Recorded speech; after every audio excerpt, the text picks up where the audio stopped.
자, 믿음은 크게 두 가지로 나눠집니다. 어떻게 나눠지냐면 우리가 구원받는 믿음이 있고 또 기적을 체험하는 믿음이 있습니다.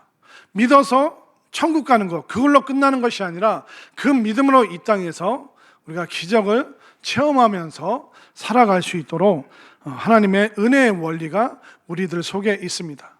물론 오늘날 교회에서 기적 얘기를 하면 현대인들은 이성과 또 합리성을 따지기 때문에 기적에 대해서 믿지 않습니다. 또 기적을 기대하지도 않습니다.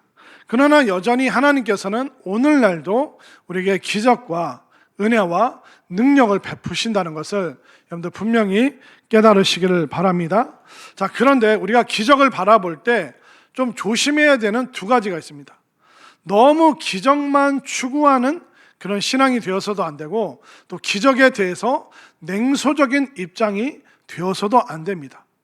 그렇기 때문에 우리는 기적을 바라볼 때 양극단만 생각하는 것이 아니라 우리가 믿음으로 그 중간 어디쯤에 있는 그 기적에 대해서 올바르게 우리가 이해를 하고 있어야 되는 것입니다.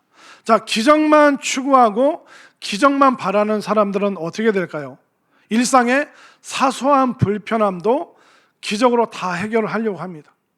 그러니까 이런 사람들은 잘못하면 기적 중독증에 빠지는 거예요.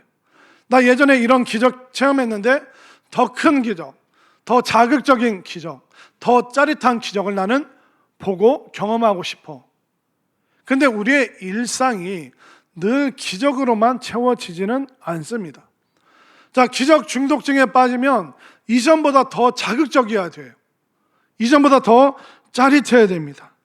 그러니까 더 큰 자극이 오지 않으면 중독은 기쁨을 느낄 수가 없습니다. 그러다 보면 이 기적 중독증에 빠지면 마치 본인이 초능력을 가진 양, 자동차를 뒤집고 마음에 안 드는 사람 제거하고 자기 마음대로 모든 것을 조정할 수 있을 것 같은 현실 부정하는 그런 생각을 가지게 됩니다. 그러니까 기적을 우리가 원해야 되지만 모든 일상을 기적으로 채우려고 해서는 위험한 것이죠. 또 우리가 기적에 대해서 또 냉소적인 그런 입장을 취해서는 안 됩니다. 기적에 대해서 냉소적인 사람들은 어떨까요? 하나님의 은혜를 믿지 않습니다. 그냥 사변적으로, 관념적으로, 그냥 머릿속으로만 신앙생활을 해버립니다. 이런 분들은 남들이 뜨겁게 비전 컨퍼런스 가자, 기도하자 그러면 뭐라고 할까요? 아, 저 사람들 광신적인 것 같아. 또 어떤 사람들이 열심히 말씀을 배우고 성경 공부를 합니다. 그런 사람들 보면서 뭐라 하는지 아세요? 나 저거 옛날에 다 해봤어. 나 다 아는 거야. 그러니까 고상한 종교인은 될지 몰라도 하나님의 자녀, 예수님의 제자라고 말할 수는 없는 것입니다. 그렇기 때문에 우리는 양극단이 아니라 믿음을 통해서 우리에게 주어지는 그 기적이 무엇인가? 우리는 어떤 방식으로 기적을 체험하고 추구해야 되는가? 우리에게는 어떤 믿음이 지금 필요한 것인가? 다시 한번 이 새로운 믿음, 정말 하나님께서 주시는 그 건강한 믿음으로 하나님이 베푸시는 그 기적을 체험하면서 살아가는 여러분들 될 수 있기를 바랍니다. 자, 예수님께서 이 땅에서 사역을 하셨죠. 그 사역을 한 기간이 3년인데 이 기간을 공생애라고 얘기를 합니다. 공적인 생애를 보내셨다. 그러니까 예수님이 공생애를 보내실 때 세 가지 사역을 하셨습니다. 그것이 뭐냐면 말씀을 가르치시고 복음을 전파하시고 그리고 병자들을 고치시는, 그러니까 영어로 말하자면 teaching, preaching, healing의 세 가지 사역을 하셨습니다. 그런데 많은 사람들이 예수님의 그 가르침과 복음 전파에는 동의를 해요.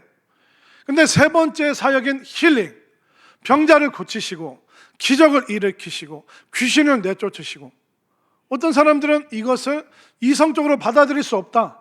심지어 어떤 교단은 기적은 사도행전 이후로 멈췄다 얘기를 합니다. 그러나 여러분들, 오늘날도 하나님께서 기적을 베푸시는데, 제가 이 비전 컨퍼런스 작년에 다녀왔잖아요.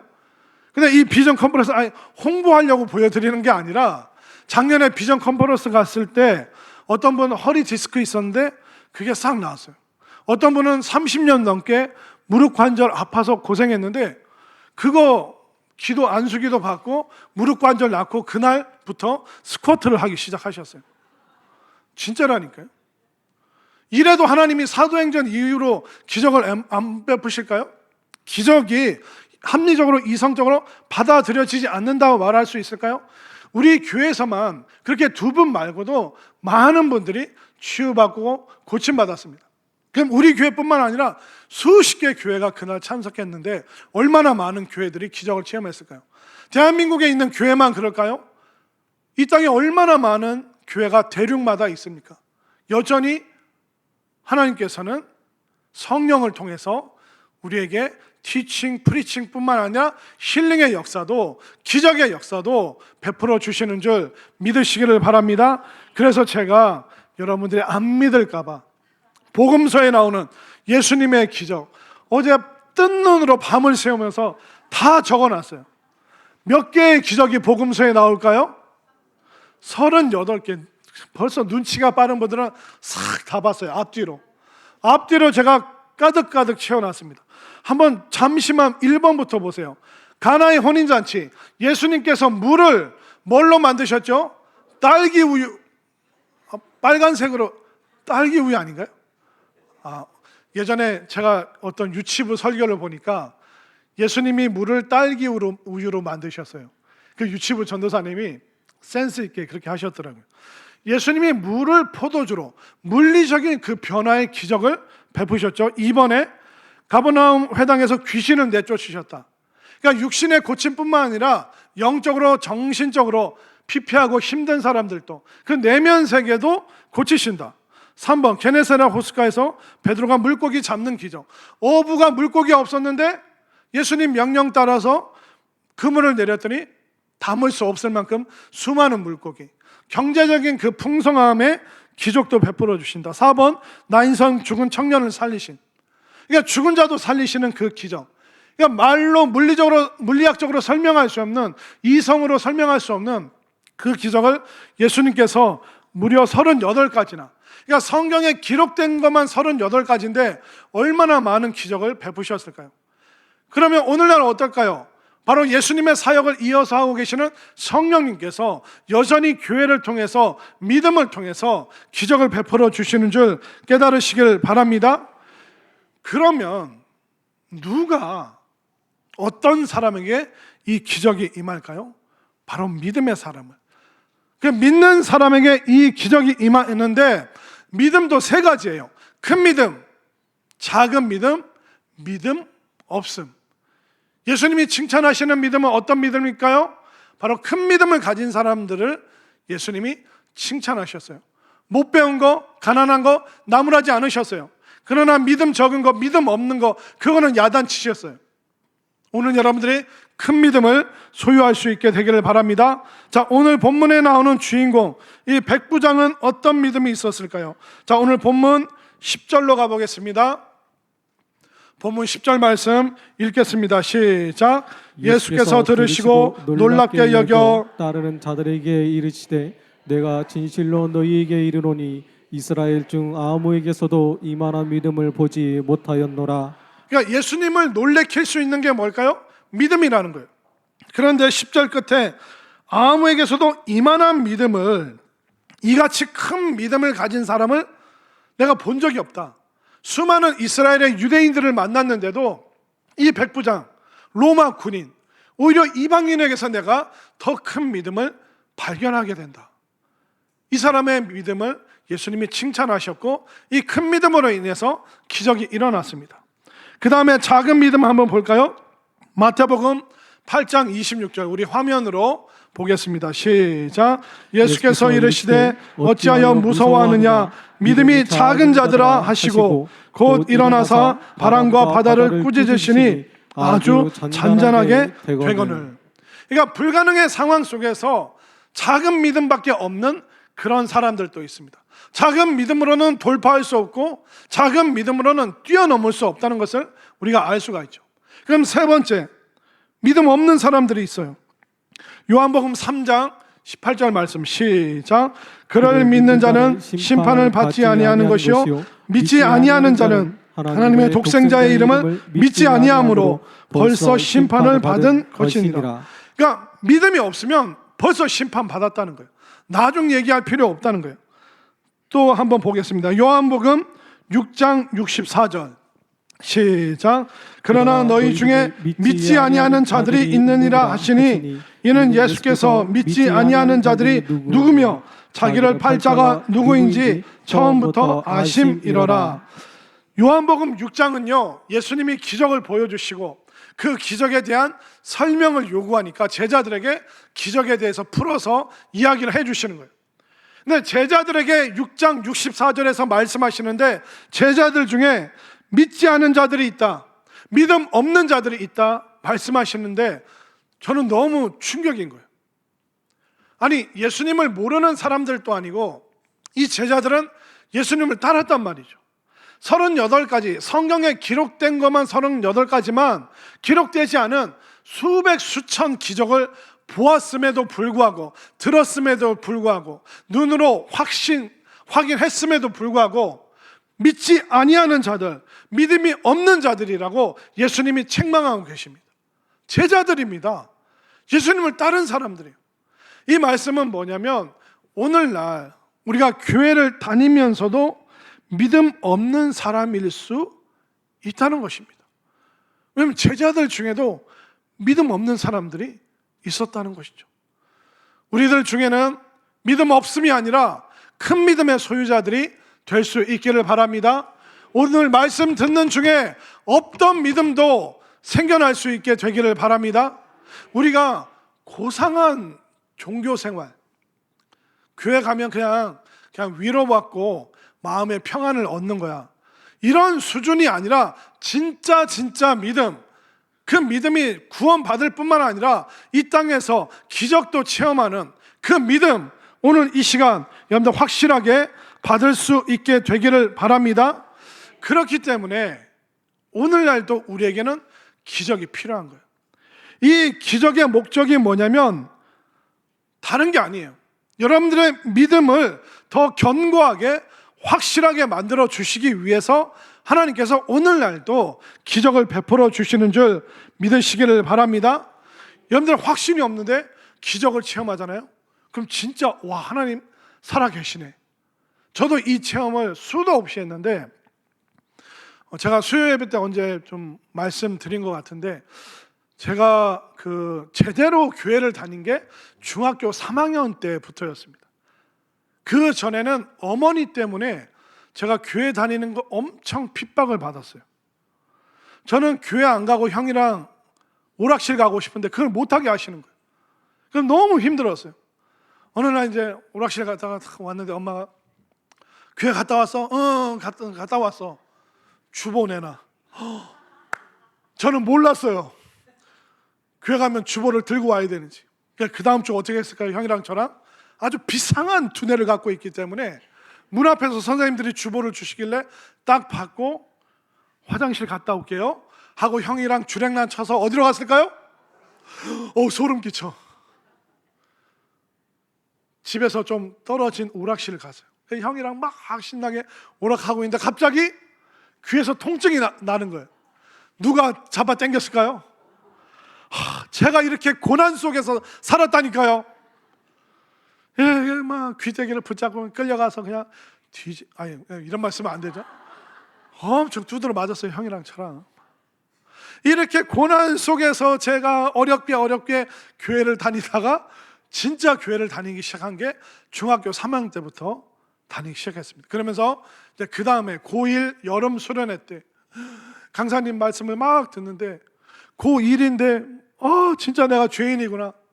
죄를 저질러서 죄인이 아니라 내가 죄성이 있기 때문에 엄마 말 안 듣고 오락실 가고 막 그 헌금 준 거 가지고 다 막 허랑방탕하게 탕자처럼 형이랑 다 탕진을 해버리고 아이고. 그러니까 내가 그냥 뭐 죄진건 그렇게 많지도 않은데 막 죄인인 게 막 깨달아지는 거예요. 그날 떼굴떼굴 구르면서 하나님 내가 죄인입니다. 용서해 주세요. 예수님이 나의 구세주시군. 고1 여름 수련회 때 예수님을 영접하는 그 체험을 하게 되고, 이제 그 해 이제 고1 가을에 토요일마다 모였는데 한 달에 한 번씩 기도회를 했습니다. 그러니까 동그랗게 학생부 중고등 학생들이 동그랗게 앉아 무릎 꿇고 막 기도를 하는데, 고1 가을에 기도를 하는데 갑자기 제 이 꼬리뼈로 갑자기 전기가 팍 들어오더니 그 전기가 척추를 타고 목을 타고 입으로 전기가 팍 나가는데, 제가 그날 체험한 거예요. 팍 나가는데 갑자기 입에서 무슨 말을 할까요? 방언. 나바바바 하면서 갑자기 혀가 꼬이면서 안 하려고 힘을 다 뺐는데도 혀가 막 돌아가면서 방언을 하는 거예요. 그러니까 주변에 형들 누나들 보는데 다 열심히 기도하고 있지, 눈 뜨고 이상한 말 하는 사람 저밖에 없는 거예요. 그래서 나 왜 이러지? 이제 그래서 이제 옆에 전사님 붙어 전사님이 막 어깨를 꽉 누르고, 야, 더 기도해. 그냥 맡기고 기도해. 막 기도하면 전기가 계속 나가는데 그날 죽을 뻔했습니다. 죽는 줄 알았습니다. 기도가 멈춰지질 않는 거예요. 그냥 평소에 형 누나들이 열심히 하니까 그냥 나도 열심히 소리내서 하면 되겠지 했는데, 그날 이제 전도사님이 다 설명해 주신데, 네가 체험한 게 그게 방언이다. 하나님께서 너에게 선물로 주셨다. 그러니까 지금부터 이 방언을 선물인데 안 사용하면 이 선물이 사라진다. 그러니까 너 매일 방언으로 밤마다 기도해라. 그러니까 집에서 하려니까 이게 창피하잖아요. 이상하잖아요.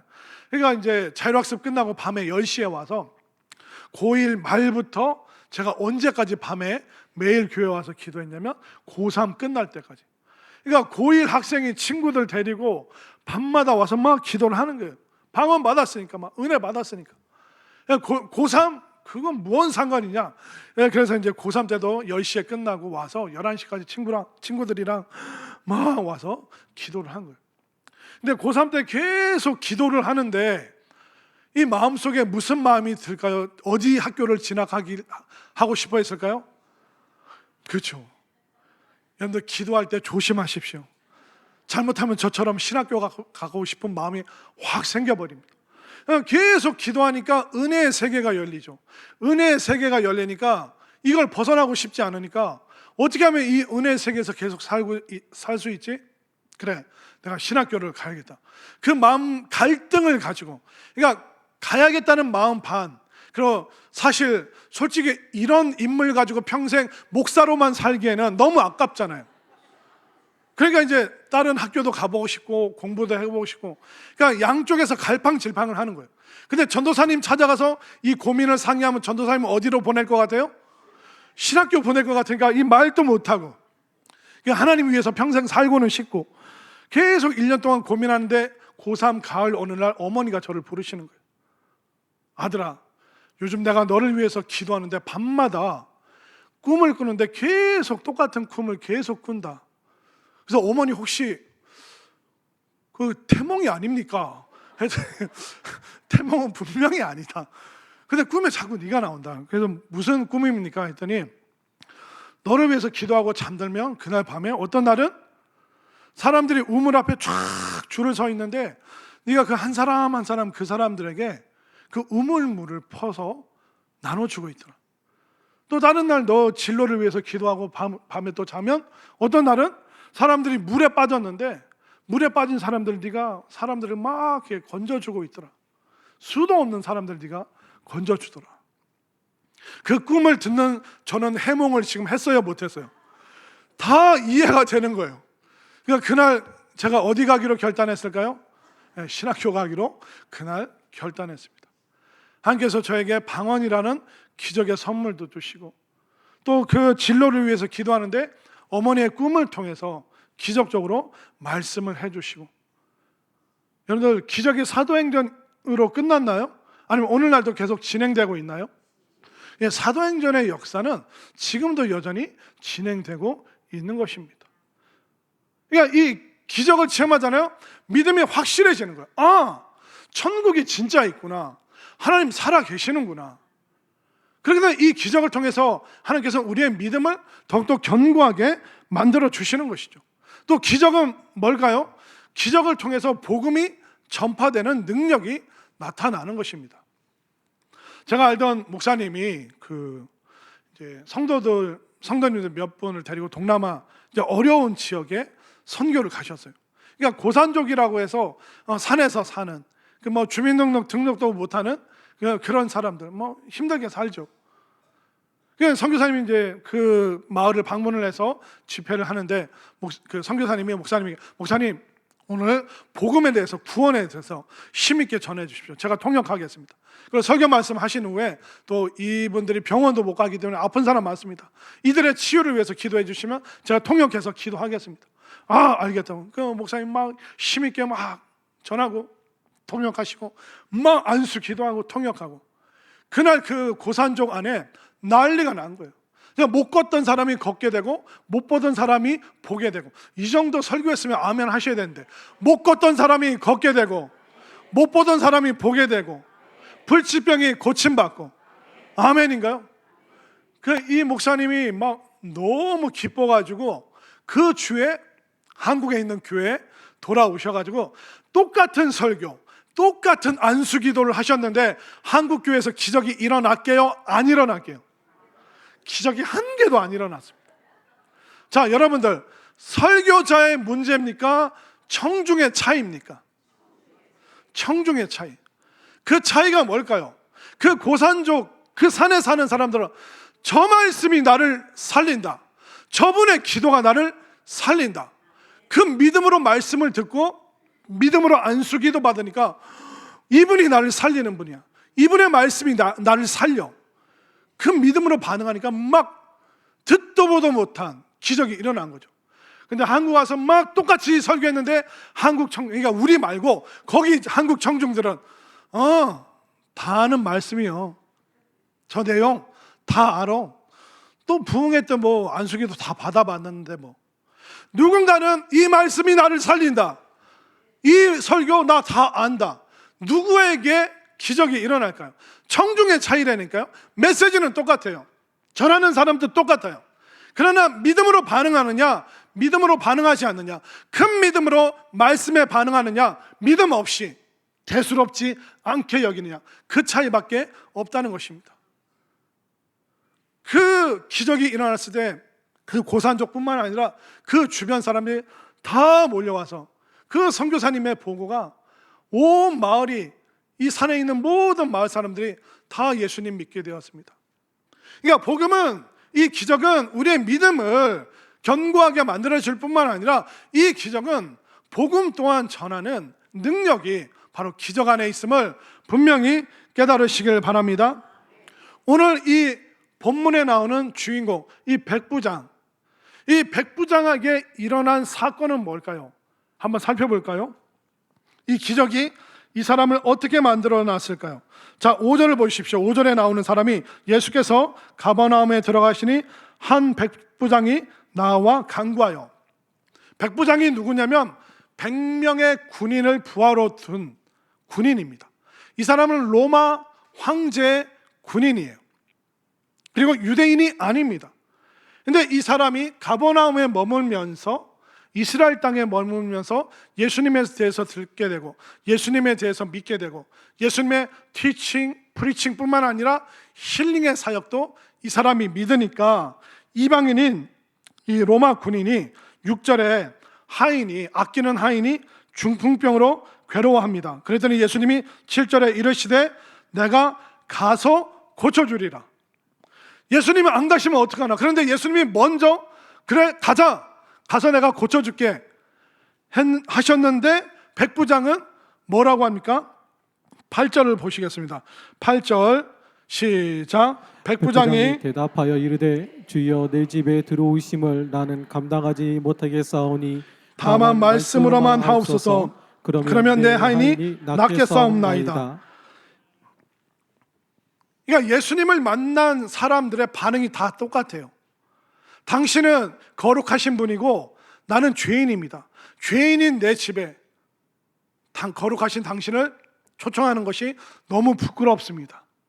지금 예수님 앞에 바짝 엎드렸습니다. 이 백부장이 예수님 직접 가시겠다고 하시니까 모시고 가면 되잖아요. 근데 감히 예수님께 그런 수고를 못 끼치고 그냥 명령만 내리십시오. 말씀만 하십시오. 그럼 내가 그대로 전달하겠습니다. 이런 믿음이 있었다는 거예요. 이 믿음이 무슨 내용이냐면, 자, 9절을 보십시오. 9절 읽겠습니다. 시작. 나도 남의 수하에 있는 사람이요 내 아래에도 군사가 있으니 이더러 가라 하면 가고 저더러 오라 하면 오고 내 종도로 이것을 하라 하면 하나이다. 이 고백이 뭐냐면, 예수님 명령만 하십시오. 그러면 그 명령을 내가 그대로 전달하면 그 명령 그대로 내 하인이 나을 것입니다. 왜냐하면 제가 로마 군인입니다. 중대장입니다. 중대장인 내가 로마 황제의 명령을 받아서, 자, 너희들 돌격 앞으로 하면 그들 다 명령 따릅니다. 자, 이제 접경지에서 다시 로마로 철수하라. 그 명령하면 제가 그대로 명령을 전달하면 그들은 다 그대로 순종합니다. 이 고백이 뭡니까? 예수님이 네가 나을 것이다 라고 명령하시면 그 명령 그대로 내가 하인에게 가서 나을 것이다, 그렇게 명령하겠습니다. 말씀만 하십시오. 지금 이 상황 속에서 어떤 일이 일어났는지 아세요? 이 백부장의 삶의 주인이 바뀌는 경험을 그가 하고 있습니다. 내가 로마 황제의 명령을 받는 것이 아니라 주님, 우리를 구원하시고 우리를 고치시는, 기적을 베푸시는 주님이 이제 내 삶의 주인이십니다. 명령하시면 나뿐만 아니라 우리 집안에 우리 하인 모두 다 그 명령에 순종하겠습니다. 이 기적의 순간 앞에 이 로마 백부장은 주인이 바뀌는 기적을 체험하고 있습니다. 여러분들, 왜 사람이 안 바뀔까요? 우리 그런 말 하잖아요. 아유, 사람 안 바뀌어. 사람 안 바뀌어. 사람이 왜 안 바뀌냐면, 의식 구조가 안 바뀌면, 생각의 구조가 안 바뀌면 사람이 안 바뀌는 거예요. 그럼 의식 구조, 생각의 구조가 바뀐다. 이걸 기독교식으로 말하면 뭐냐면 주인이 바뀌는 경험을 해야 된다는 거예요. 여러분들, 그렇게 오랜 시간 교회를 다녔는데도, 신앙생활 했는데도 왜 내 삶이 이렇게 엉망진창이지? 왜 나는 늘 화가 나 있고 늘 짜증이 나 있지? 왜 그러냐면 여러분들이 주인이 바뀌는 경험을 안 해봤기 때문에. 교회는 고상하게 다니는데 마음의 위로와 평안은 얻는데 주인이 바뀐 경험을 안 해봤기 때문에. 여러분들, 이번에 비전 컨퍼런스 가시면 주인이 바뀔 줄로 믿습니다. 주인이 바뀌는 경험을 하셔야 돼요. 그래야 되는 거예요. 사람이 언제 의식 구조가 바뀌어요? 다른 세상을 만났을 때. 이런 세상도 있구나. 전혀 다른 정보가 그 사람에게 들어갈 때, 그때서야 사람의 의식 구조가 바뀌는 거예요. 단순히 후회 몇 번 하고, 단순히 그냥 한숨 몇 번 쉬고, 그러면 잠시는 바뀌는 것 같죠. 그러나 진짜 변화는 안 일어나요. 그러니까 감정적으로 그냥 카타르시스는 얻었어도 내 삶의 주인이 안 바뀌니까 의식 구조가 안 바뀌고, 의식 구조가 안 바뀌니까 내 삶이 여전히 엉망진창이잖아요. 교회를 다녀도, 신앙생활을 해도 여전히 내 감정이 내 주인이고, 내 과거가 내 주인이고, 짜증나고 속상하고 부대끼고, 이게 내 주인이기 때문에 의식 구조가 안 바뀌는 거예요. 이게 안 바뀌니까 사람 안 바뀐다는 그 얘기를 계속 하는 거죠. 그러나 우리가 기적을 경험하면 주인이 바뀌는 줄 믿으시기를 바랍니다. 우리가 기적을 경험하면 의식 구조, 생각의 구조가 바뀌고 인생이 변화될 줄로 믿으시기를 바랍니다. 그렇기 때문에 오늘 이 백부장 인생이 바뀌잖아요. 이 기적을 통해서 주인이 바뀌잖아요. 그러니까 13절을 보십시오. 명령하시잖아요. 13절 읽겠습니다. 시작. 예수께서 백부장에게 이르시되 가라, 내 믿은 대로 될지어다 하시니 그 즉시 하인이 나으니라. 아멘인가요? 믿음의 고백. 예수님 명령하시면, 주인이신 예수님이 명령하시면 나도 명령하여 고치겠습니다. 그런데 예수님이 가라, 내 믿은 대로, 너의 믿음대로 될 것이다. 그 즉시로 시간과 공간을 뛰어넘어서 하인에게 기적이 벌써 일어나 버린 것이죠. 그러니까 여러분들이 주인이 바뀌는 이 경험을 해야지만 기적을 체험하는 것이고, 기적을 체험해야지만 여러분들이 의식 구조가 바뀌고. 근데 일상을 일탈하지 않으면, 그냥 쳇바퀴 도는 일상을 벗어나지 않으면 우리는 기적의 세계에 들어갈 수 없어요. 그래서 우리가 잠시 일상을 내려놓고 8월 7, 8, 9 결단하고 결심해서 삶이 돌파하고 인생이 변화되는 그 자리, 작년에 갔다 와서 얼마나 많은 분들이 33명 중에 얼마나 많은 분들이 변화됐습니까? 방언도 하게 되고 전도도 자신 있게 하게 되고, 그 기적의 그 결과물이 어제 18명의 호수돈 여중, 충남 여중, 눈물로 씨를 뿌렸더니 기쁨으로 단을 거두는 그 기적을 우리가 지금 보고 있다고요. 저는 여러분들 중에 누구도 이 기적에서 좀 소외되지 않았으면 좋겠어요. 누군가는 저 말씀이 나를 위한 것이다, 이 말씀이 나를 살린다, 그러면서 주일마다 은혜 받고 변화되는 사람이 있어요. 어떤 사람은 그냥 늘 아는 말씀, 늘 들었던 말씀, 그렇게 기대하지 않는 사람들도 있습니다. 저는 여러분들이 그냥 위로의 종교로, 평안의 종교로 교회 다니는 그 종교 생활 멈출 수 있게 되기를 바랍니다. 기적에서 우리 한 사람도 소외되지 않기를 바랍니다.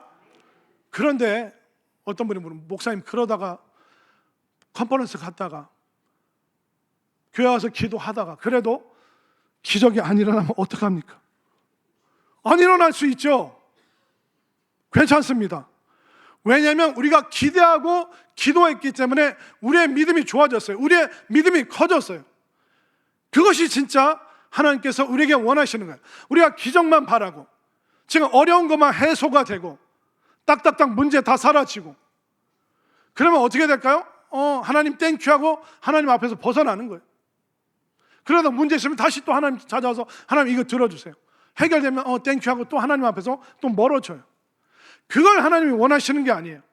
우리가 기적을 바라면서 하나님을 알아가고 그 기적을 소원하면서 하나님께 기도할 때 우리는 그때 하나님의 사랑을 깨닫는 거죠. 기적이 없어도 하나님께서 나를 얼마나 사랑하시는지, 와, 내가 큰 믿음 가진 것이 이게 진짜 기적이고 천국이 믿어지는 것이, 말씀이 깨달아지는 것이 진짜 기적이구나, 이걸 우리가 알게 되는 거죠. 그러니까 기적이 안 일어나도 더 좋은 것이 우리에게 더 많은 거예요. 기적이 안 일어나도 더 좋은 게 있다고 말씀드리는 이유는 뭐냐면, 여러분들이 병 났잖아요. 병 낳고 나서 나중에 또 아플 수 있어요. 우리들 중에 죽은 자가 살아나잖아요. 그럼 나중에 또 죽어요. 그렇기 때문에 기적만이 만능이라는 그 생각에서 잠시 내려와서 기적이 안 일어나도 더 크고 좋은 것을 하나님께서 나에게 주시는구나, 또 그것을 믿고 나아가다 보면 뜻하지 않은 기적의 선물을 주실 줄로 믿습니다. 그렇기 때문에 하나님이 나를 얼마나 사랑하시는지, 하나님께서 얼마나 전능하시고 놀라운 분이신지, 이게 믿어지는 것이 가장 큰 기적인 줄 믿으시기를 바랍니다. 그렇기 때문에 우리가 이 시간 결단해야 되는 거, 저 말씀이 나를 살리는 거구나. 그럼 나는 절대로 이 기적에서 소외되고 싶지 않아요. 그리고 나는 기적을 체험하지 못해도 지금 내 믿음이 커졌기에, 내 믿음이 선명해졌기에 하나님 너무 감사해요, 하나님 사랑해요, 이 고백을 할 수 있는, 정말 우리 모두가 한 사람도 빠짐없이 기적을 체험하고 또 기적의 고백, 내 믿음이 더 커졌음을 고백하면서 정말 하나님 나라까지 힘있게 기적의 주인공이 되어서 또 많은 사람들에게 하나님을 증거하고, 하나님 살아계심을, 하나님 전능하심을, 하나님께서 우리를 사랑하고 계심을, 하나님께서 우리를 고치실 것을 담대하게 전할 수 있는 우리 모두가 될 수 있기를 간절히 소망합니다.